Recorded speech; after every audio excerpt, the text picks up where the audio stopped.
మన జీవితంలో ఎటువైపు వెళ్ళాలి అనే మార్గాన్ని ఎంచుకునే ఆలోచన మనకి చదువుతో యూనివర్సిటీతో మొదలవుతుంది. కానీ ఆ గమ్యాన్ని ఎలా చేరుకోవాలని మనం స్వశక్తితోనే మనం నిర్ణయించుకోవాలి. మీరు కేవలం ఈ విశ్వవిద్యాలయం విద్యార్థులు మాత్రమే కాదు, మీరు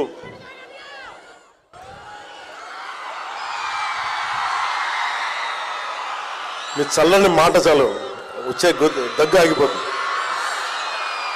మీరు కేవలం విశ్వవిద్యాలయం విద్యార్థులు మాత్రమే కాదు, మీరు ఈ విశ్వవిద్యాలయం భవిష్యత్తు. మీరు ఇక్కడ గడిపే సంవత్సరాల్లో మీ జీవితంలో ముఖ్యమైన క్షణాలు, మీ ఆలోచనలు తీర్చిదిద్దే అద్భుతమైన క్షణాలు. దేశ భవిష్యత్తుకు మీరే నావికులు. మీ విలువల్ని నిర్మించే క్షణాలు, మీ దిశని నిర్ణయించే క్షణాలు ఇవి. విద్య అంటే పుస్తకాల్లో ఉన్న జ్ఞానం మాత్రమే కాదు, సమస్యల్ని ఎదుర్కోగలిగే ధైర్యం, సరైన నిర్ణయాలు తీసుకునే వివేకం, సమాజానికి ఉపయోగపడే బాధ్యత. సౌత్ ఆఫ్రికా ప్రెసిడెంట్గా చేసి అపార్థైడ్ మీద యుద్ధమే చేసి కొన్ని దశాబ్దాలు చేసిన నెల్సన్ మండేలా గారి మాటల్ని ఒకసారి మీకు గుర్తు చేస్తాను. ప్రపంచాన్ని మార్చగల అత్యంత శక్తివంతమైన ఆయుధం ఉందండి, అది విద్య. కాబట్టి మీ లక్ష్యం కేవలం ప్రతిభ కాదు, మీ ధ్యేయం సమాజ సేవ కూడా కావాలి. మీ జ్ఞానం మీకోసం మాత్రమే కాకుండా, మీ అరుపులు కేకలు అన్నీ కూడా, మీ ఉత్సాహం సమాజానికి దేశానికి ఉపయోగపడాలి. ఈరోజు ప్రపంచ స్థాయిలో భారతదేశం ఒక బలమైన దేశంగా నిలిచింది. గౌరవ ప్రధానమంత్రి శ్రీ నరేంద్ర మోదీ గారి నాయకత్వంలో Atmanirbhar Bharat, make in India, Viksit Bharat 2047 వంటి కార్యక్రమాలు భారతదేశాన్ని స్వయం సమృద్ధి వైపు తీసుకెళ్తా ఉన్నాయి. రాష్ట్రంలో కూడా education, empowerment, youth, innovation, opportunities అన్న ఆలోచనలతోటి ముఖ్యమంత్రి శ్రీ నారా చంద్రబాబు నాయుడు గారి నాయకత్వంలో అన్ని ముందుకెళ్తా ఉంది రాష్ట్రం.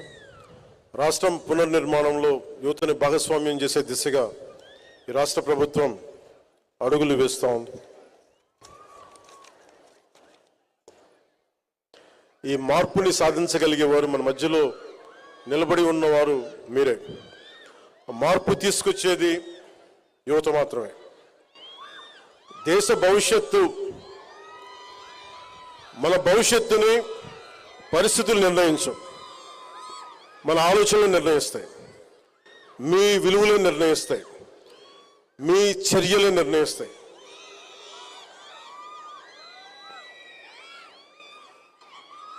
మీ విజ్ఞానం, మీ ఆలోచనలు,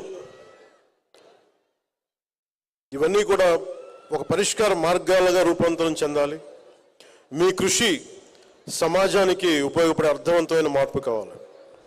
Your knowledge must translate into innovation, your ideals into solutions, your efforts into meaningful change that will benefit our larger society and our country. Dream with conviction, work with dedication, lead with integrity. బలమైన నమ్మకంతో కలలు కనండి. కలలు కను నీ కలల్ని తొక్కుతూ నడుస్తున్న కాళ్ళని ఖండించే వరకు కలలు కనండి. Don't stop dreaming. అందుకని బలమైన కలలు కనండి. నిరంతర కృషితోటి మీరు ముందుకు సాగండి. నిబద్ధతతోటి మీరు నాయకత్వం వహించండి.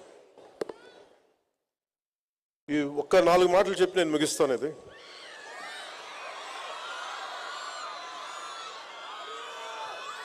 నేను పాలిటిక్స్కి నేను మెయిన్గా రావడానికి ఒకటి నన్ను తీసుకొచ్చింది.